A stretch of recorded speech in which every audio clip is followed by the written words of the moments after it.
¿Qué de efecto podemos conseguir ahí? Si cortamos con un cuchillo, almendras cortadas, contaminación, y a la final, sabor mohoso, toxicidad, manteca ácida. Si las almendras no son separadas y mezclamos todo lo malo que hay dentro de las cosechas, entonces vamos a llegar a lo mismo. Pero peor todavía, porque esas almendras, como generan, se parten fácilmente, lo que van a generar es almendras quemadas durante el tostado. Fermentación deficiente, escaso aroma, amargura, astringencia. Y por último, nuestras amigas las almendras negras, que lo que van a causar es una manteca de muy baja calidad. Entonces, no estamos haciendo nada.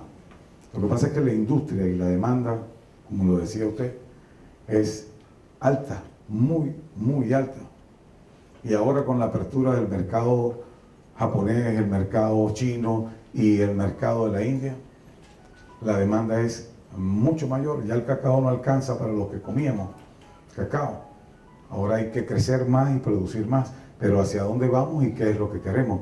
Si queremos cacao ordinario, o podemos decir, no cacao ordinario, estaría utilizando mal el término, cacao corriente, que es el cacao que no se fermenta, eso es volumen.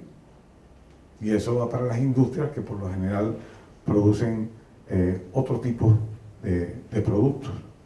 Pero si vamos a buscar chocolatería fina, si vamos a buscar los mercados que quieren preparar chocolates de alta calidad, tenemos que pensar diferente a todo esto que se genera de un cacao corriente. Ahora sí vamos a hablar de fermentación. Ya vimos todos los problemas.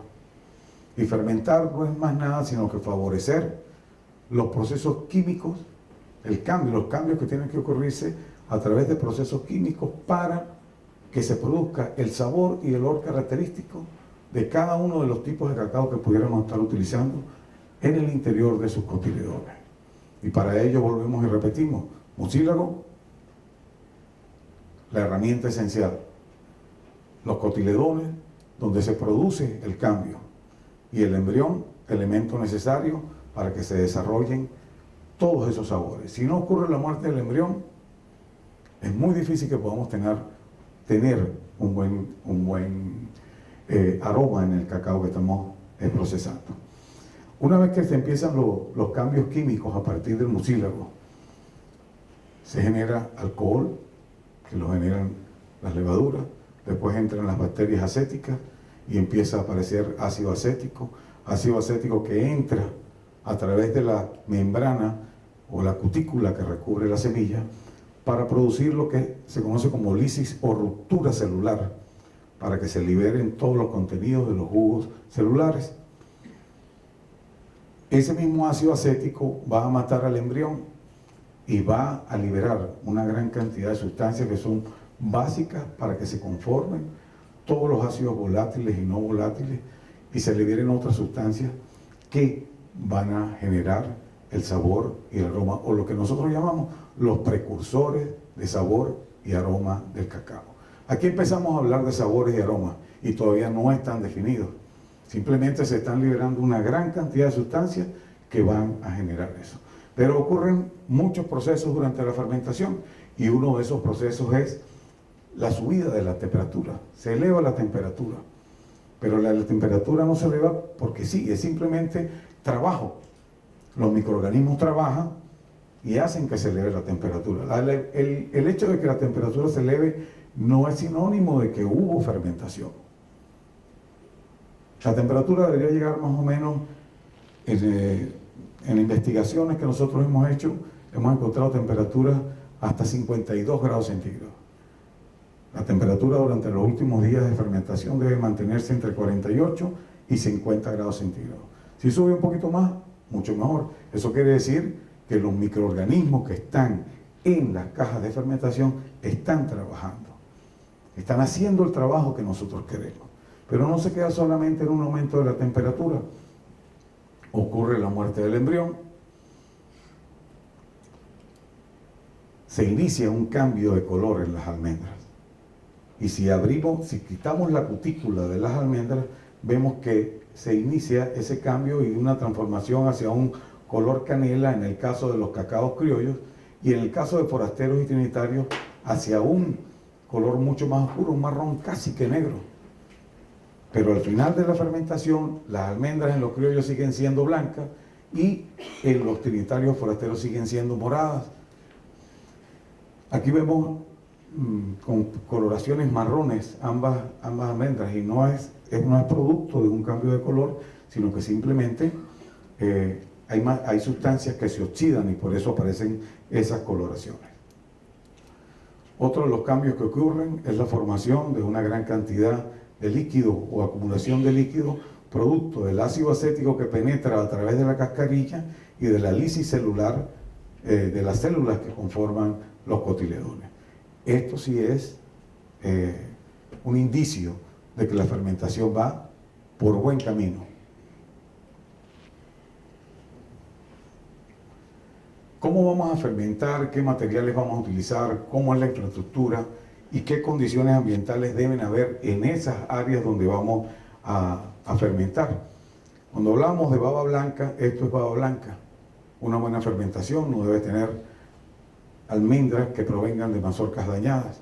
Esto garantiza que va a haber un buen sabor y un buen aroma en el cacao. Fermentamos en cajas de madera, en lugares completamente cerrados. Solamente hay ventilación hacia las partes de arriba para facilitar la salida de las áreas de fermentación del hidróxido de carbono o del CO2 que se acumula durante la fermentación en esas áreas y que pudiera estar afectando a los operarios de la sala de fermentación. Una vez que inicia el cajón de fermentación, se tapa con hojas, que por lo generalmente nosotros utilizamos plátano o cambur, pero también se pueden utilizar hojas de bijao. Esas hojas de esas plantas, por el envés, son blanquecinas, y en esas hojas lo que encontramos es levaduras. Acordémonos de que al principio de la fermentación las levaduras son las que inician el trabajo, transforman azúcares en alcohol. Si colocamos las hojas, vamos a tener una cantidad suficiente de levaduras que van a empezar a trabajar en la superficie. Las temperaturas más altas se van a conseguir siempre en la superficie de la masa de cacao, porque es donde empiezan a formarse esas transformaciones por inicio del trabajo de las levaduras. ¿Y si lo tapamos con sacos de yute, cómo hacen acá? Aquí trabajamos también con sacos de yute. Una vez que estamos aquí, tapamos con sacos de yute. Pero el uso de los sacos de yute implica que los sacos de yute se van a mojar con la baba. Y en poco tiempo van a podrirse, van a oler mal. Y resulta que ese olor que tiene el saco es transmitido a la baba de cacao y se conoce como un defecto característico que se le llama sacoso. Huele a saco viejo, sabe a saco viejo. ¿Ok? Estas hojas y esos sacos no se cambian, o mejor dicho, no se quitan, sino cuando se realiza el cambio de una caja a otra. Y vuelven y se colocan las mismas. Si están muy dañadas, se pueden cambiar. Nosotros no cambiamos, utilizamos la misma. Si son 3 días de fermentación, 3 días las mismas hojas. Y 3 días los mismos sacos. Los sacos no se nos dañan. Si son 7 días, 7 días con las mismas hojas. No hay mucho problema. O sea que el que quiera fermentar va a tener que tener plátano, o va a tener que tener cambur o bijao, así como hacen los ecuatorianos con sus plantas de CCN 51. En casi todas las haciendas de Ecuador tienen plantaciones de guadua o de bambú. Por ejemplo, Oro Verde creo que tiene como 10 o 15 hectáreas de bambú simplemente para cortar, para poder sostener las plantas y que no se quiebren por el exceso del peso de las maracas. Aquí vamos a tener que tener plátanos o cambures que generan un ingreso adicional simplemente para tapar y evitar el problema. Pudiéramos utilizar plástico como hacen en muchos sitios. Ecuador utiliza plástico, Colombia utiliza plástico, muchos de nuestros productores utilizan plástico, pero es el error más grave que se puede cometer a la hora de hacer una fermentación. Recordemos que aquí se genera calor, por ende hay evaporación de agua. Si coloco un plástico, el agua se condensa, forma gotas cae sobre la parte de arriba de la baba, genera hongos, genera mohos, y yo cada vez que volteo el cacao, porque la fermentación es una actividad continua de movimiento, entonces lo que hago es distribuir todos esos mohos y hongos en la masa en fermentación cada vez que volteo, ayudando a contaminar la masa de cacao. ¿Cuánto tiempo voy a fermentar? Y aquí es donde tenemos que trabajar. Yo tengo mi secreto, es mío. ¿Sí? Lo puedo compartir con ustedes porque yo no soy, bueno, no gano nada con eso, ¿no? Pero si fuese mi hacienda, no se los digo. ¿Verdad? Porque yo voy a producir 40, 50 toneladas de cacao que los voy a tener que vender en algún sitio y que la persona que me los compre va a pagar por lo que yo tengo.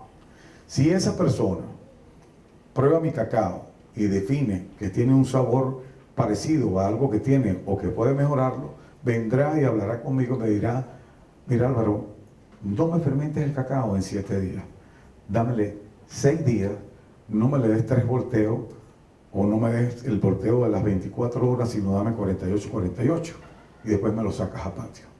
Meijin, una empresa japonesa, manda a guardar las maracas durante 7 días y después de 7 días las manda a abrir y les dan 5 días de fermentación. Para mí es horrible, para mí es horrible, y he probado y he hecho evaluaciones de licor y me parece horrible, pero a ellos les gusta.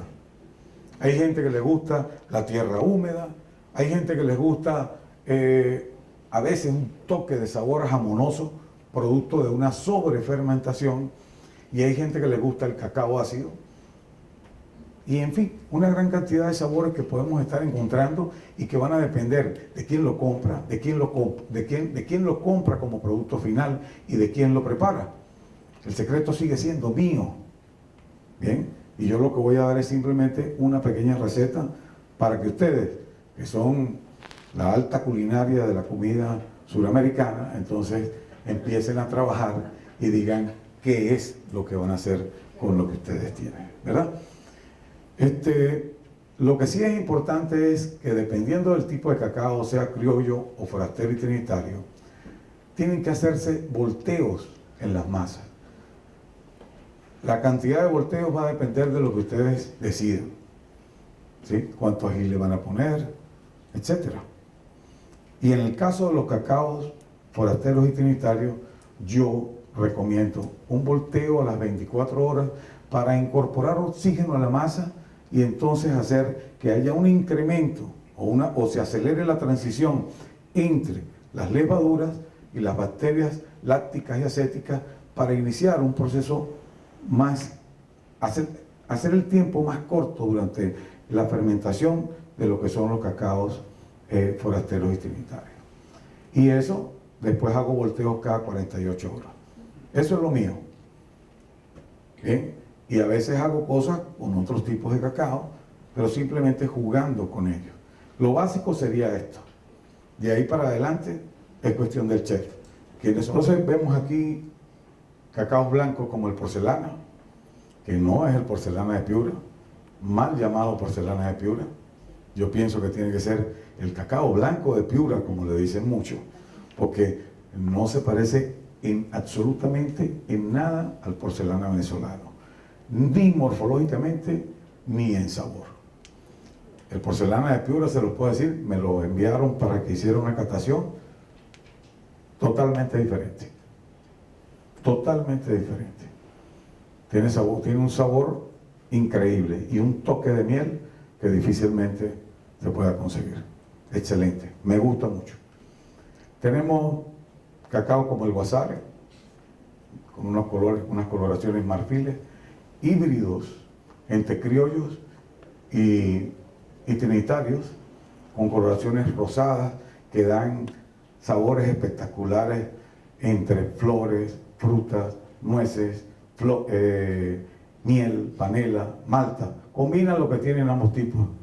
Trinitarios, de un tamaño enorme, con almendras violetas pálidos, que es lo que nosotros llamamos, esto es un violeta pálido, que para mí no es violeta, el violeta es azul, ¿sí? Pero allá se le dice violeta pálido, pues estas son las coloraciones nuestras. Aunque hay cacaos violetas con estos colores, en tonos azulados con blanco, y que todavía nosotros no hemos empezado a explotar. Apenas hemos hecho una recolección desde el año, 2 colectas desde el año 2005 para acá, y tenemos ya como 70 materiales más para evaluación, y que yo creo que generan sabores muy diferentes a los que pudiéramos obtener de los pigmentos antocianínicos de este tipo de cacao. ¿Bien? Y los forasteros, que no debería tenerlos ahí porque no es lo que nosotros estamos tratando, pero para que sepan, hay de 3 días, de 2, de 3, de 3, de 4, de 4, de 5, de 5, de 6, de 6, de 7, de 7 a 8, porque hay forasteros que requieren 8 días de fermentación. Entonces, tenemos que inventárnoslas y mirar a partir de lo que tenemos, de lo que decidimos que queríamos tener, cómo vamos a hacer. Si no hay fermentación, almendras moradas o almendras blancas, independientemente del tipo de cacao que sea, planos con algunos agrietamientos, no hay fermentación. Si la fermentación es incompleta, granos de color morado, muy bien agrietados y que todo el mundo dice, están fermentados. No están fermentados, señores. Para que se fermente un cacao necesita que se produzca la hidrólisis enzimática de las antocianinas, o sea, de todos esos pigmentos morados que hay dentro de la almendra. Mientras que no ocurra esa hidrólisis enzimática, el cacao se mantiene morado. No hay cambio de color, no hay fermentación, hay amargura, hay astringente. Puede haber desarrollo de algunos aromas o sabores, pero no se completa. Sobre fermentación, ahí sí estamos graves, hongos, mohos, almendras partidas, insectos y todo lo que ustedes quieran escuchar sobre sabores malos que pueden haber en el cacao. La gente fermenta de muchas maneras, en montones, así se hace todavía en Venezuela, en algunas regiones, sobre esteras, ya sea sobre esteras de caña. Estas son esteras de bambú porque esto es en Ecuador. Hay gente que dice que fermenta bajo estas condiciones, meten el cacao en un saco, lo tapan y se fermentó.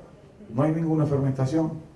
En cajones de madera expuestos al aire libre, medio fermenta. Pero el aire de la noche, las condiciones climáticas de la noche, hacen que las temperaturas bajen. Al bajar las temperaturas quiere decir que la actividad microbiana en la masa en fermentación disminuyó.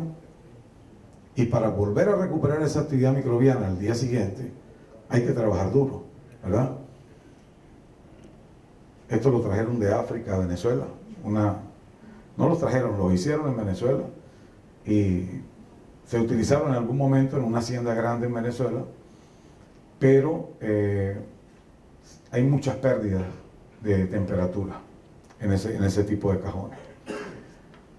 Las cajas de madera, que es lo ideal, en fincas grandes de 1 metro por 1 metro por 1 metro, en fincas pequeñas de 60 por 60 por 70 o 70 por 70 por 80. Muy buena la batería de cajones, pero muy mal construida. Una gran cantidad de clavos que transmiten sabores metálicos a la baba. Ecuador, nuevamente, baterías en escalera, con clavos y con cerraduras y todo lo que ustedes quieran ponerle. A mí no me gusta, y eso va a depender de cómo planifiquemos el central, ¿no? Por aquí sube la gente con un saco de 60 kilos a echarlo arriba.